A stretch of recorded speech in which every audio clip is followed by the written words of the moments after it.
Olá, pessoal, tudo bem?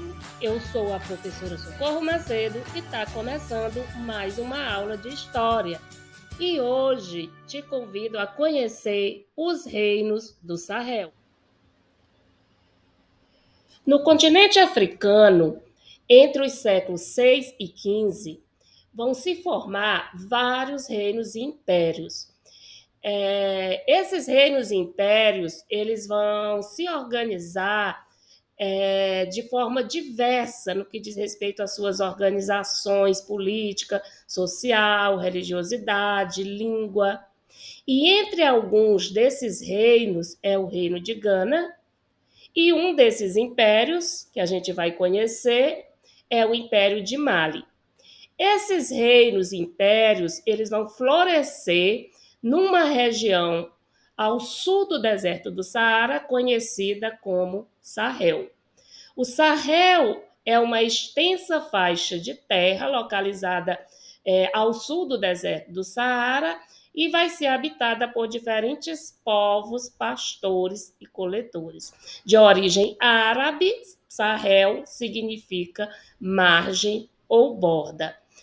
Esses povos, pastores, comerciantes, já que a gente falou aqui de comerciantes, o comércio vai se constituir na principal atividade desses povos sahelianos. Então, a principal rota comercial que vai ligar o norte e o sul do Saara é a rota transsaariana.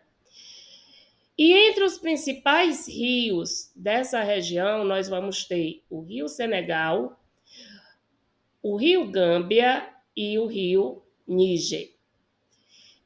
O reino de Gana, ele vai conquistar, subjugar vários desses povos que viviam nas proximidades, principalmente do Rio Senegal e do Rio Níger.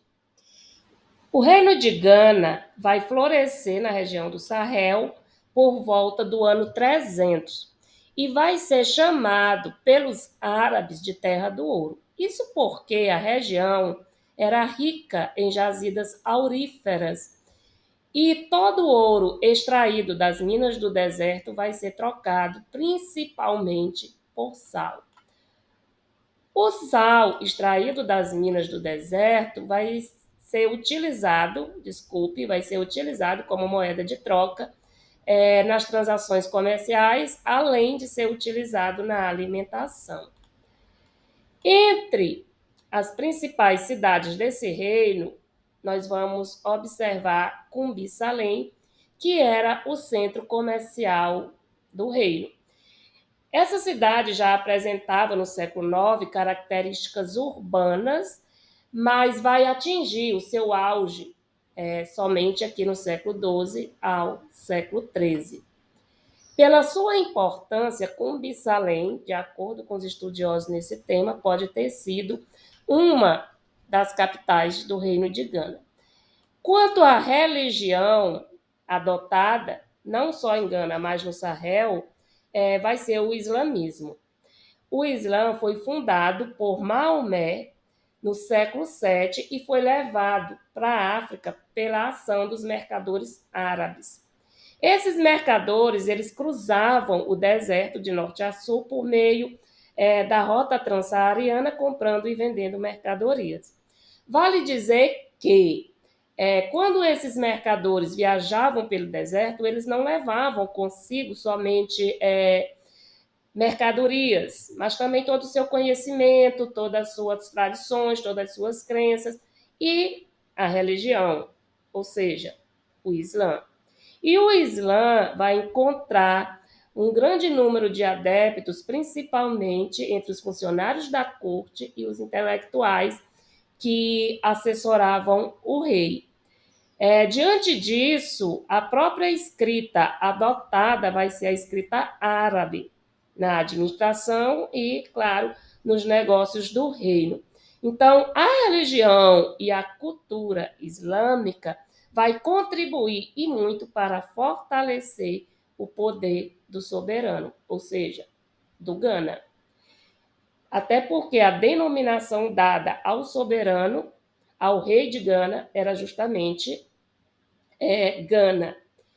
E, diante disso, o islamismo vai ser considerada no reino uma religião de Estado. Né? Então, deixando Gana, a gente vai se dirigir agora para o Império de Mali. O Império de Mali ele vai florescer justamente na mesma região que outrora florescera o reino de Gana. O Império de Mali ele vai subjugar os povos soniquês. Soniquês é a denominação dada aos povos de Gana. Então, esse império domina este reino e acaba florescendo, se tornando um dos mais ricos e poderosos impérios aqui da África. E isso vai ocorrer justamente por volta aqui, ó, do século XIII. E entre os povos conquistados pelo Império de Mali, vai ser estes aqui a exemplo: mandingas, malinquês, fulas, sererês, toculares, os soniquês, que, como eu falei anteriormente, é a denominação dada aos povos de Gana. E a religião adotada no Império de Mali também será o islamismo, que, como eu disse, teve bastante aceitação na região do Sahel, assim como em grande parte do continente africano. A denominação dada ao soberano de Mali vai ser Mansa. E é justamente isso que a gente vai conhecer agora. Dois desses principais soberanos malinquês. Sundiata Keita. Sundiata Keita vai ser o primeiro deles, porque ele vai fundar o Império de Mali e centralizar os diversos povos malinquês sob seu poder. Outro importante Mansa é Mansa Musa. Como eu coloquei, o Império de Mali, quando ele floresce por volta do século XIII, no Sahel, ele vai se constituir num vasto, rico e poderoso império.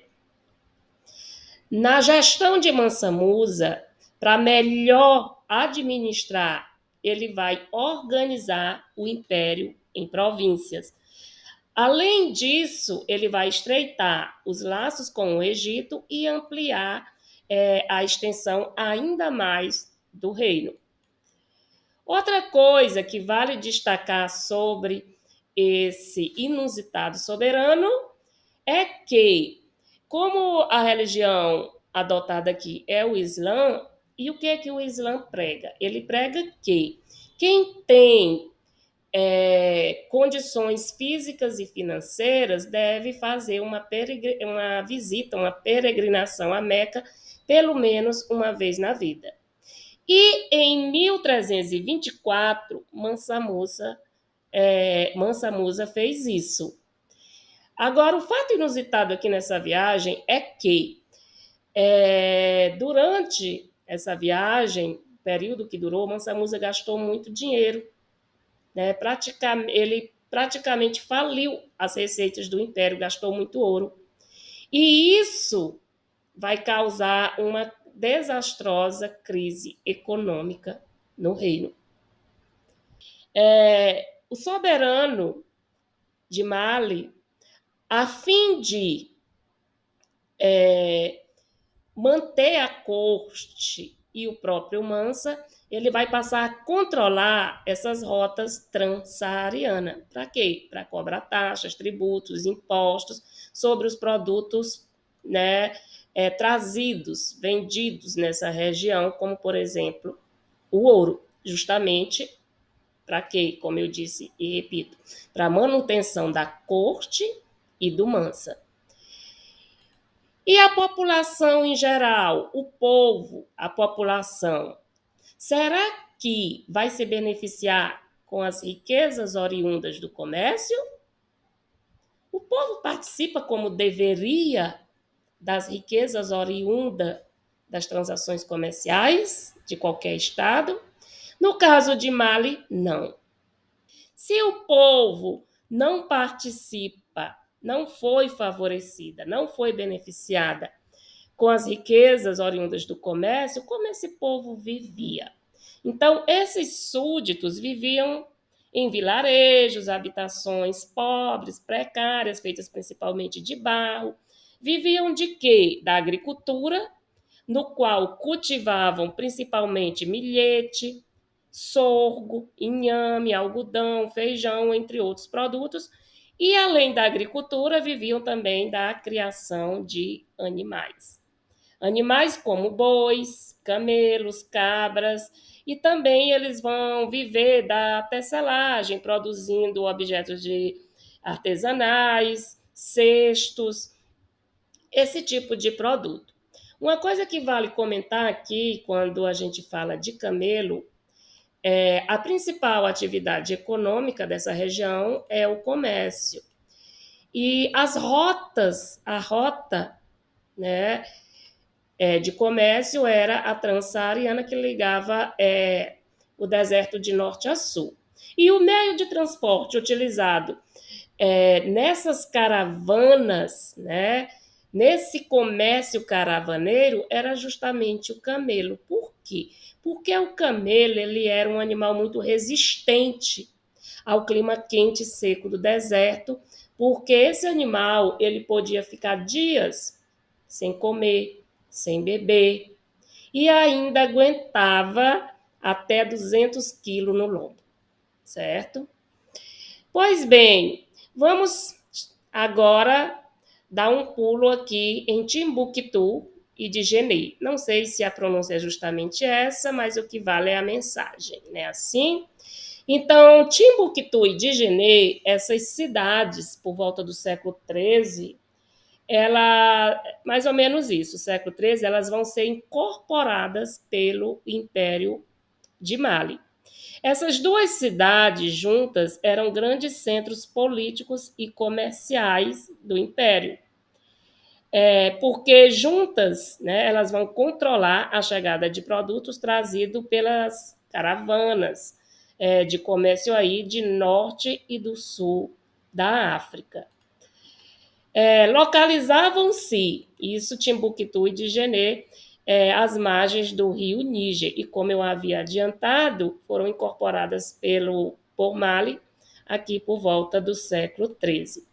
Outra coisa que vale colocar é que, durante o governo de Mansa Musa, essas cidades elas vão ser transformadas em grandes e importantes centros cosmopolitas. Vários estudiosos intelectuais vão ser convocados a trabalhar nessas cidades.